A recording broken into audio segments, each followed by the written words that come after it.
Hey, what's going on, guys? This is Tabmock99. Now, today is May 4th, International Star Wars Day. So I thought I would use this opportunity to tell you about some of the unexpected connections between Star Wars and Mortal Kombat.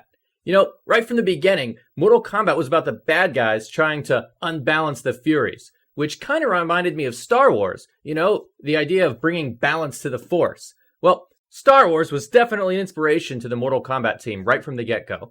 Back in 2011, so like 10 years ago now, Original Razor asked John Tobias over Twitter about some of the sources for inspiration behind Mortal Kombat.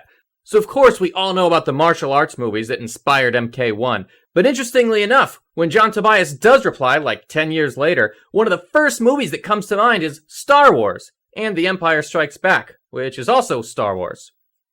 Not only that, but recently John Tobias went on a podcast and explained that after he and Ed Boon were done making the first Mortal Kombat game, he kind of thought they were going to use the momentum to get Midway to do a Star Wars game. Check this out. After the first MK, we weren't thinking of a sequel immediately. But what we did think was, wow, you know, it's doing so well, we can do anything we want. So we went to management and said, hey, we want to do a Star Wars game.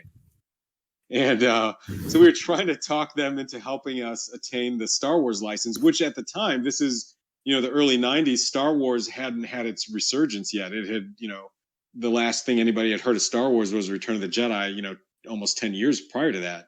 And but we were so in love with the property that we thought, wow, let's do Star Wars. And that didn't last very long because I think management came to us and almost immediately said, no, you guys, you got to do a sequel.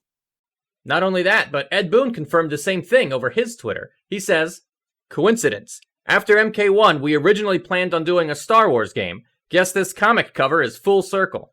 And you can't really see the comic cover anymore, but this is it. This is the one he's talking about. It says, in Mortal Kombat, right there on the cover with Luke and Darth Vader having a lightsaber battle. So that's always fun to see. And there's another interesting Ed Boon quote that comes in the Mortal Kombat 3 collector's book. In the book, Ed Boon is quoted as saying, long after the game was done, it kinda dawned on me that Shao Kahn reminded me of the Emperor from Star Wars, in the sense that in the first Mortal Kombat, you're just introduced to Shang Tsung, and then you find out that there's somebody a step higher. There are some parallels that we have with Star Wars. And that's kind of a good point. I mean, in the original Star Wars Episode 4, A New Hope, we were introduced to Darth Vader. And it was only after that, in later movies, that we were then introduced to Emperor Palpatine, where we found out there was somebody a step higher. Hey, speaking of movies, in the 1995 Mortal Kombat movie, Kitana has that famous advice that she gives to Liu Kang, use the element that brings life. But if you look at the novelization of the movie, it's actually changed to use the Force, which brings life. I mean, use the Force? Really? Come on, guys. Now in Mortal Kombat Gold, Cyrax uses a weapon that looks exactly like a lightsaber. Now of course they can't actually call it a lightsaber, they'd get in trouble. So in the Mortal Kombat Gold strategy guide, they call it a Saber of Light. Sector also uses a Star Wars style weapon, but instead of a lightsaber, he's given a blaster. I'm glad they never replaced his blaster with a walkie-talkie. In the 3D era, they'd give his weapon a different name, a Pulse Blade, but the idea behind it is still the same. It's still basically a lightsaber. And for Sector, they actually did take away his blaster. Huh, they replaced it with Pulse Blades. Yeah, he wields 2 of them.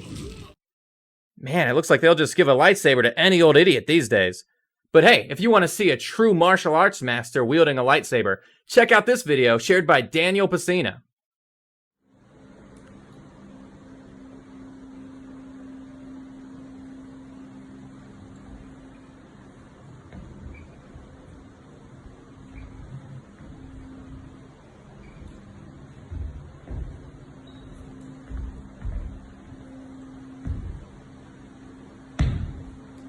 I think basically everybody, even non-Star Wars fans, are kind of familiar with Yoda's famous line, fear leads to anger, anger leads to hate, hate leads to suffering.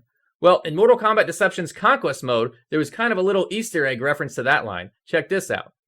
Freedom leads to anarchy, anarchy leads to chaos, chaos leads to suffering. And here's another one for you. How about the fact that Ray Park, who's best known for playing Darth Maul in Star Wars Episode 1 A Phantom Menace, was also Raiden's stunt double in Mortal Kombat Annihilation. So there you go, guys. Those are some of the Mortal Kombat and Star Wars connections that I could think of. What do you think? Can you think of any more Mortal Kombat and Star Wars connections that I might have missed? Let me know down in the comments below. Make sure you leave a like on this video, and of course, subscribe so you can see more of my channel where I've got tons of Mortal Kombat videos. No other Star Wars videos, but tons of Mortal Kombat videos. Until next time, this is Tabmock99 saying, may the Schwartz be with you.